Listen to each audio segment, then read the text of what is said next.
Hi, my name is Jason, and I wanted to show you a little tip on something that you probably didn't know about adding notes to a ticket. So here you see that I do have a closed ticket. Did you know that you can add notes to a closed ticket without actually reopening it? Here's how. So you have your closed ticket, and let's say you forgot to add a note to it. Well, instead of reopening it and then reclosing it, you can hit dispatch notes. Scroll down to the bottom and there is other links down here. So you can hit add,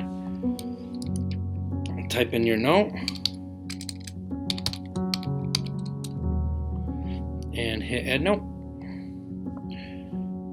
And it will be added without having to reopen your ticket. Thanks.